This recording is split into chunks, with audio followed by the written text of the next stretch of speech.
तकरीबन 1 साल पहले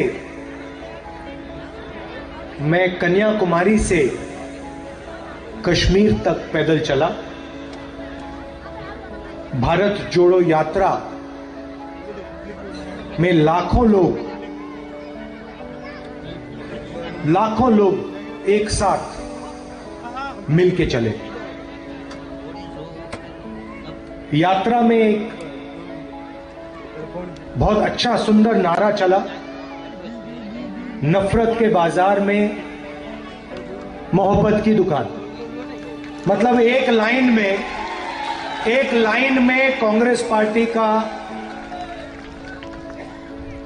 पूरा जो मतलब है वो यात्रा में से एक लाइन में निकल आया।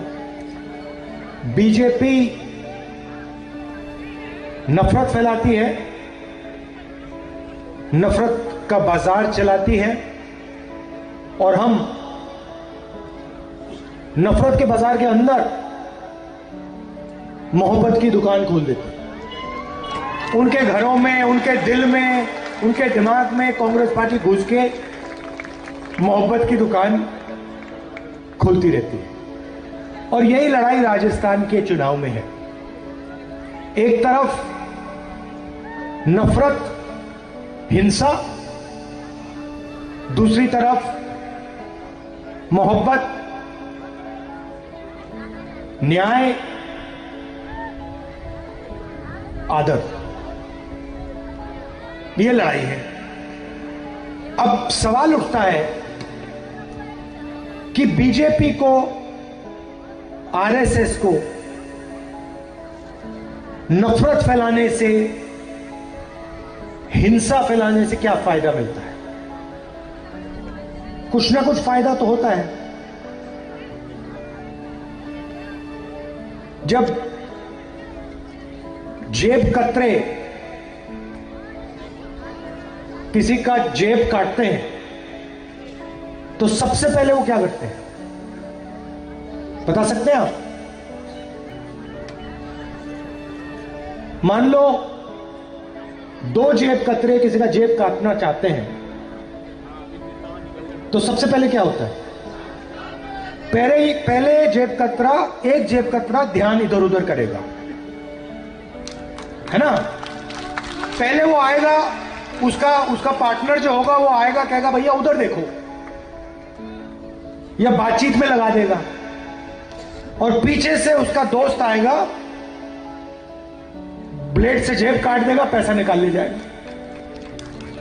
तो ये बीजेपी के लोग जो हैं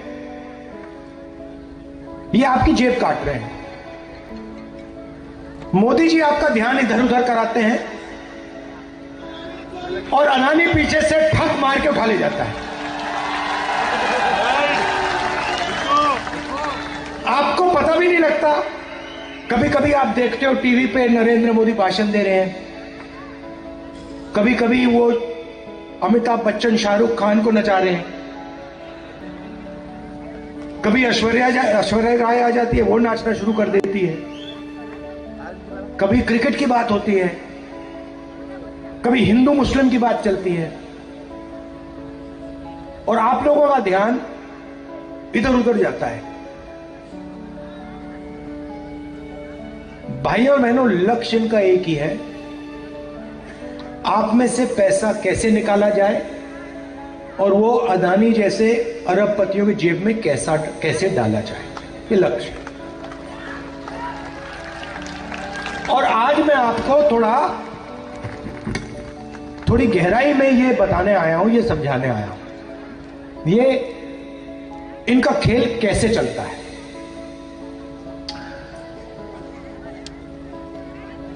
देश में पिछड़ों की आबादी कितनी है, कोई बता सकता है? हाँ, कम से कम 50% देश में पिछड़ों की आबादी है, ठीक है? आदिवासियों में कितनी होगी? तकरीबन 12% हिंदुस्तान में आदिवासियों की है और 15% दलितों की है। मगर सबसे बड़ी आबादी देश में पिछड़ों की है।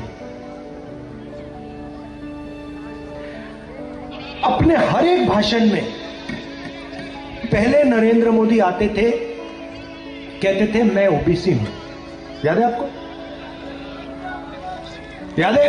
हाँ, क्या पनौती पनौती पनौती, वो अच्छा भला वहां पे, अच्छा भला हमारे लड़के वहां पे वर्ल्ड कप जीत जाते, वो वहां पे पनौती हरवा दिया। टीवी वाले ये नहीं कहेंगे, टीवी वाले ये नहीं कहेंगे, मगर जनता जानती है। तो पहले कहते थे मैं ओबीसी हूं, हर भाषण में ओबीसी, पिछड़ा हूं, पिछड़ों का अपमान किया, मेरा अपमान किया, मैं पिछड़ा हूं। मैंने पार्लियामेंट हाउस में जाति जनगणना पर भाषण किया और मैंने कहा देखिए मोदी जी, देश में पिछड़े लोग कितने हैं यह पता लगाना है। जाति जनगणना को जल्दी से जल्दी कर देना चाहिए।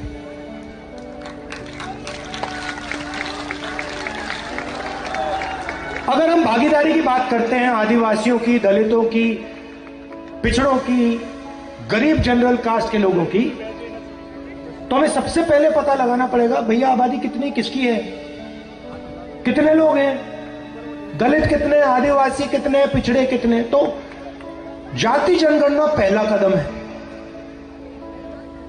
दूसरा कदम जो सोने की चिड़िया है, हिंदुस्तान जिसको सब लोग सोने की चिड़िया कहते हैं, दूसरा कदम यह है कि भाई इसमें जो धन है और जो धन बट रहा है कितना किसके हाथों में जा रहा है। ये दो कदम है अगर हम किसी को भागीदारी देना चाहते हैं। भाइयों और बहनों, जैसे ही मैंने जाति जनगणना की बात बोली ना, नरेंद्र मोदी के भाषण बदल गए। कहते हैं देश में सिर्फ एक जात है, गरीब, और कोई जात ही नहीं है। अरे भाई, अगर और कोई जात नहीं है तो आप ओबीसी कहां के?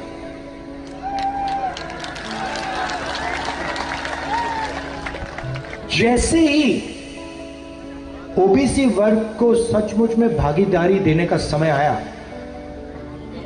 नरेंद्र मोदी और आरएसएस कहते हैं देश में कोई जात नहीं है, सिर्फ गरीब है। चुनाव जीतने के लिए 24 घंटा कहते मैं ओबीसी हूं। 12,000 करोड़ का हवाई जहाज में उड़ते हैं, हर रोज नया कपड़ा पहनते हैं। कभी देखा आपने नरेंद्र मोदी को हर घंटा, हर 2-3 घंटे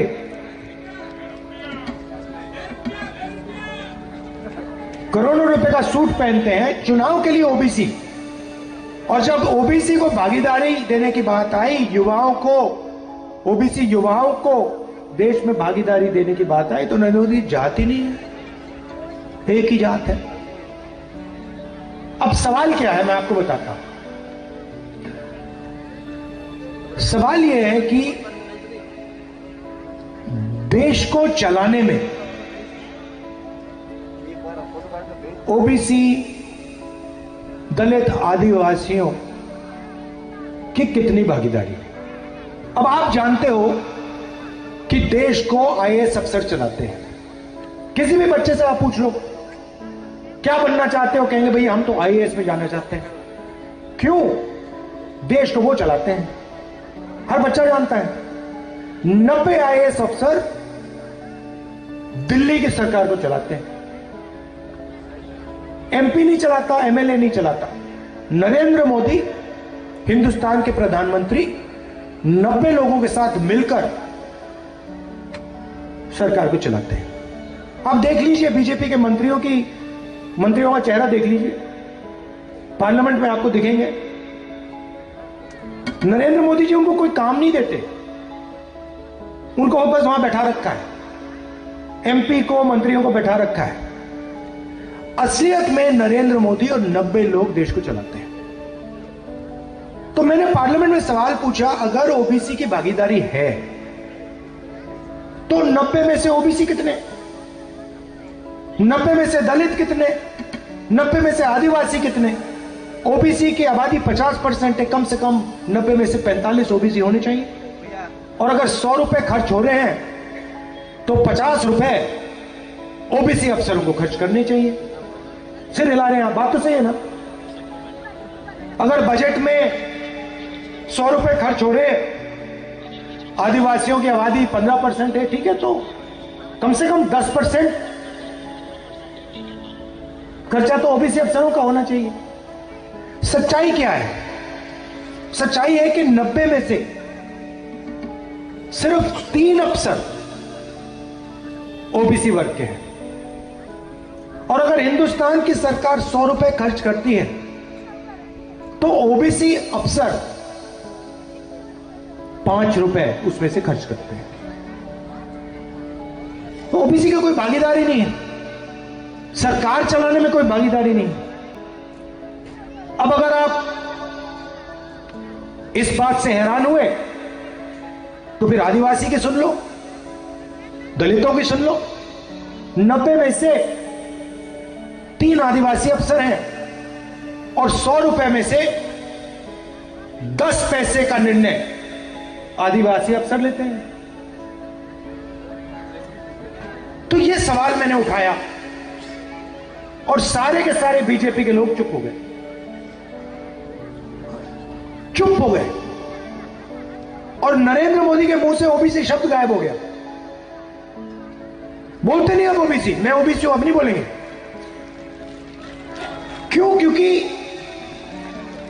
क्योंकि हो क्या रहा है, उनकी योजना के बारे में आपको बताना चाहता हूं। बीमा योजना को लीजिए। बीमा योजना में 35,000 करोड़ रुपए सरकार के लगते हैं। पैसा कहां से आता है? जीएसटी से आता है। सही बात? अब आपने वो सफेद शर्ट पहनी हुई है, जितना पैसा आप उस शर्ट के लिए दोगे जीएसटी में, उतना ही पैसा अदानी देगा अगर वो उस शर्ट को खरीदेगा। आप 1 लीटर आदिवासी युवा मोटरसाइकिल में 1 लीटर पेट्रोल भरता है, जितना पैसा उसके जेब से निकलता है उतना ही पैसा अदानी जी के जेब से निकलेगा अगर वो 1 लीटर पेट्रोल खरीदेगा। तो ओबीसी कौन, तो जीएसटी कौन देते हैं? गरीब जनरल कास्ट के लोग, आदिवासी, दलित और पिछड़े लोग। अब फसल बीमा योजना में 35,000 करोड़ रुपए आया, जीएसटी से आपने दिया। 20,000 करोड़ रुपए हिंदुस्तान की सरकार ने फसल बीमा योजना में डाला। 10,000 करोड़ रुपए सरकार, स्टेट की सरकारों ने फसल बीमा में डाला और 5,000 करोड़ रुपए हमारे किसानों ने फसल बीमा योजना में डाला। नरेंद्र मोदी जी ने 35,000 करोड़ रुपए 16 कंपनियों को पकड़ा दिया। 16 को, 17 को नहीं, 16 को। ये लो 35,000 करोड़ रुपए, किसका पैसा? जीएसटी का पैसा, दलितों का, आदिवासियों का, पिछड़ों का, गरीब जनरल कास्ट का। उन 16 कंपनी में आपको ना एक आदिवासी मिलेगा, ना एक दलित मिलेगा, ना एक ओबीसी मिलेगा। तो मेरा कहना है, नरेंद्र मोदी जी की योजना में जीएसटी से पैसा लिया जा रहा है, आपके जेब से पैसा लिया जा रहा है और हिंदुस्तान के सबसे बड़े उद्योगपतियों को दिया जा रहा है। जब बीमा लेने का समय आता है, किसान जाता है, कहता है भैया मेरा खेत बर्बाद हो गया, ओला गिर गया, ज्यादा पानी आ गया, तूफान आ गया। लोग ऐसे होंगे जिनको इलाज की जरूरत पड़ी, किसी को कैंसर हुआ होगा, किसी को दिल का दौरा पड़ा होगा, चोट लगी होगी। यहां पे किसी ने इलाज के लिए 1 रुपया दिया? फ्री में 25 लाख रुपए इलाज मुफ्त है। तो ये पैसा कहां जा रहा है? ये पैसा अदानी की जेब में तो नहीं जा रहा ना। ये पैसा पिछड़ों के जेब में जा रहा है, दलितों के जेब में जा रहा है, आदिवासियों के जेब में जा रहा है, गरीब जनरल कास्ट के लोगों में जा रहा है। वो कहते हैं मोदी की गारंटी। आपको 15 लाख रुपए मिल गए नरेंद्र मोदी गारंटी वाले। जब यहां पे आपकी गाय की बीमारी आई थी, लंपी कहते हैं उसको, बीजेपी वालों ने डिक्लेयर ही नहीं किया।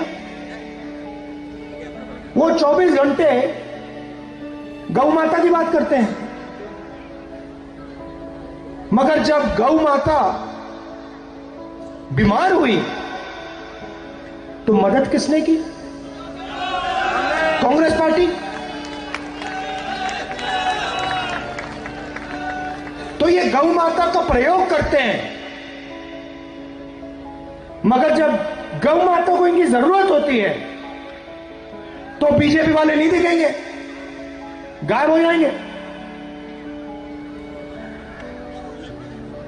मुझे आप बताओ, नोटबंदी से हिंदुस्तान के किसी गरीब व्यक्ति को फायदा हुआ? जीएसटी से किसी गरीब व्यक्ति का फायदा हुआ? नरेंद्र मोदी ने 14 लाख करोड़ रुपए 10-15 उद्योगपतियों का माफ किया। मतलब 14 लाख करोड़ रुपए अरबपतियों में माफ किए। उसमें मुझे ओबीसी दिखा दो, दलित दिखा दो, आदिवासी दिखा दो, कहां है वो? एक भी नहीं उसमें। हम किसान का कर्जा माफ करते हैं 50% ओबीसी को, 14% दलित को, 12% आदिवासी को सीधा। हम स्वास्थ्य की योजना लाते हैं, सीधा ओबीसी की जेब में पैसा। तो ओबीसी की सरकार, दलितों की सरकार, आदिवासियों की सरकार हम चला रहे हैं, वो अरबपतियों में चला रहे हैं, अदानी की चला रहे हैं। अब हमने राजस्थान में 7 गारंटी की है। इसमें आप मुझे बता दो, अदानी को किस गारंटी से फायदा मिल रहा है? बता दो मुझे। एक हमारी योजना नहीं है जिसमें अदानी जैसे लोगों को फायदा हो रहा है। मनरेगा से अदानी को फायदा नहीं होता, भोजन के अधिकार से नहीं होता, पैसा कानून से नहीं होता, जमीन अधिकरण बिल से नहीं होता।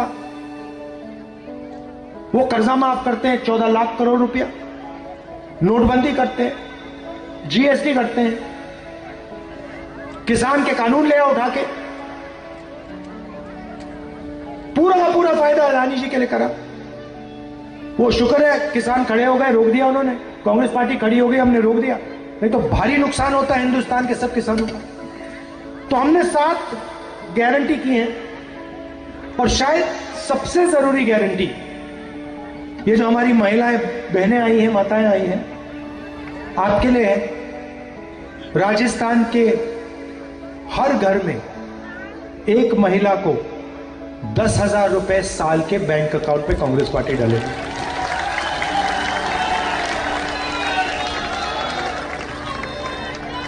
आज राजस्थान की माताएं बहनें 1200 रुपए का सिलेंडर खरीद रही हैं।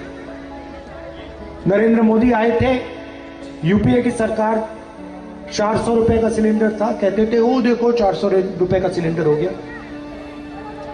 उनके समय 1200 का हो गया। किसी भी भाषण में नहीं कहते कि भैया 1200 का सिलेंडर है। चुनाव के एकदम बाद कांग्रेस पार्टी की सरकार जैसे ही बनेगी, वैसे राजस्थान में 500 रुपए का सिलेंडर हम दे देंगे।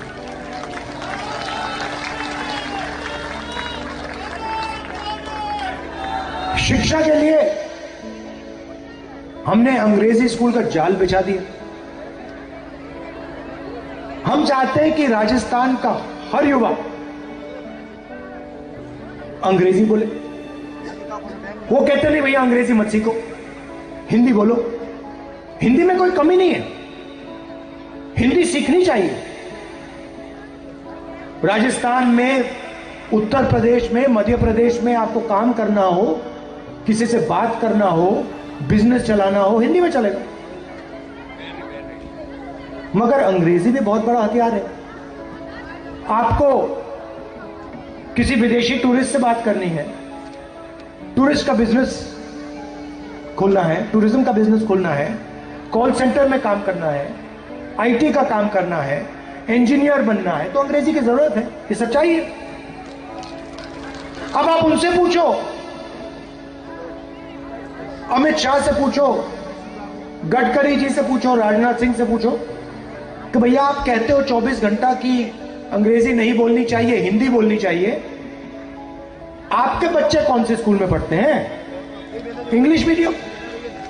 तो ये चाहते हैं कि इनके बच्चे इंग्लिश मीडियम में पढ़ें, इनके बच्चे अरबपति बने और जीएसटी का पैसा सीधा इनके जेब में जाए।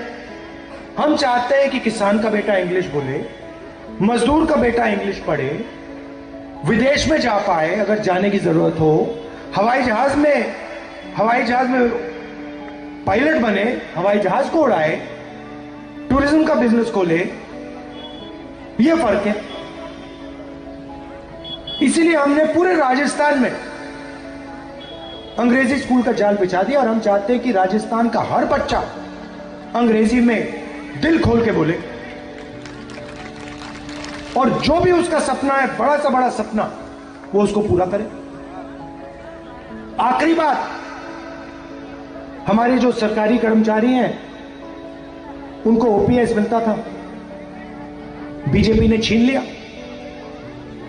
आपका जो था वो उन्होंने छीन लिया। क्यों? अदानी जी को पैसा देना है। सबकी जेब काटते ही है, किसानों की, मजदूरों की, सरकारी ऑफिसर्स की, सबकी जेब काटते हैं। तो हमने राजस्थान के सरकार के अफसरों को फिर से ओपीएस दिया।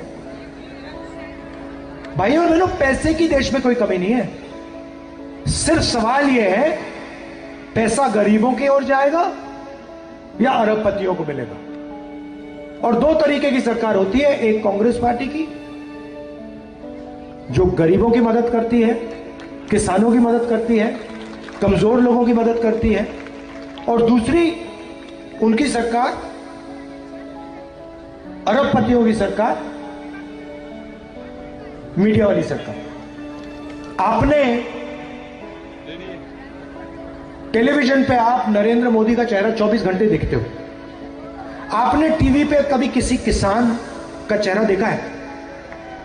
किसी किसान को शिकायत करते हुए, किसी बेरोजगार युवा को, किसी मजदूर को आपने टीवी पे बात करते हुए कभी देखा? क्योंकि टीवी उनका है ही नहीं। अगर टीवी किसानों का होता, मजदूरों का होता, छोटे दुकानदारों का होता, राहुल गांधी का, खारगे जी का चेहरा 24 घंटा टीवी पे आपको दिखता। तो आपके सामने बड़ा निर्णय है, कांग्रेस पार्टी की सरकार बनानी है, बीजेपी की सरकार बनानी है। अगर आप बीजेपी को समर्थन दोगे, जो भी कांग्रेस पार्टी ने आपके लिए किया, चाहे वो ओपीएस हो, किसानों के लिए जो किया वो, गैस सिलेंडर, स्वास्थ्य योजना, सारा का सारा बीजेपी छीन के अदानी को दे दी। जाति जनगणना नहीं होगी, ओबीसी को, दलितों को, आदिवासियों को अधिकार नहीं मिलने वाला।